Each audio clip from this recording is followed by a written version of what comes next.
চিত্রাঙ্গদা। চিত্রাঙ্গদা নামের অর্থ হলো চিত্রিত অঙ্গ যাহার। আর এই চিত্রাঙ্গদা নামটি একটি প্রাচীন ভারতীয় নাম।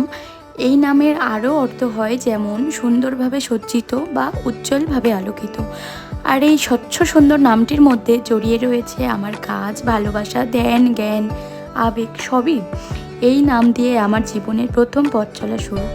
মানে আমার প্রথম পার্লার যখন ওপেনিং করেছিলাম, বাবা সেই পার্লারের নাম শখ করে দিয়েছিল চিত্রাঙ্গদা। আর বিয়ের পর আবারও একটা নতুন পার্লার ওপেনিং করি, সেটার নামও চিত্রাঙ্গদা রাখি। সেটাই স্বাভাবিক, কারণ সেই চিত্রাঙ্গদা দিয়েই আমার জীবনের প্রথম পথ চলা শুরু। আর এই যে নতুন পার্লারটি শুভ উদ্বোধন হয় রথযাত্রার দিন। আর সবাইকে একটা কথা বলে রাখি যে আমার নতুন পার্লারটি ওপেনিং হয়েছে, তার পুরো কৃতিত্ব কিন্তু আমার হাজব্যান্ডের। কারণ বিয়ের 1 বছরের মধ্যেই আমার নতুন পার্লারটির জন্য দোকান কেনা থেকে শুরু করে কি ডেকোরেশন হবে, কি ইনস্ট্রুমেন্ট লাগবে, পার্লার চেয়ার, ঝাড়বাতি, এভরিথিং সব কিছুই নিজের হাতে করে সাজিয়েছে। আজ ও না থাকলে হয়তো আমার জীবনে আরেক ধাপ এগোনোই হতো না।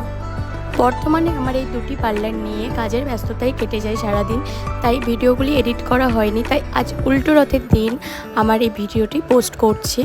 আর আমার পরবর্তী যে কোনো ভিডিওতে আমার আরেকটি পার্লারের ভিডিও শেয়ার করব। আর সেই পার্লারে কে কাজ করে সেটা তো অবশ্যই দেখাবো। তো টাটা, ভিডিওটি এখানেই শেষ করলাম।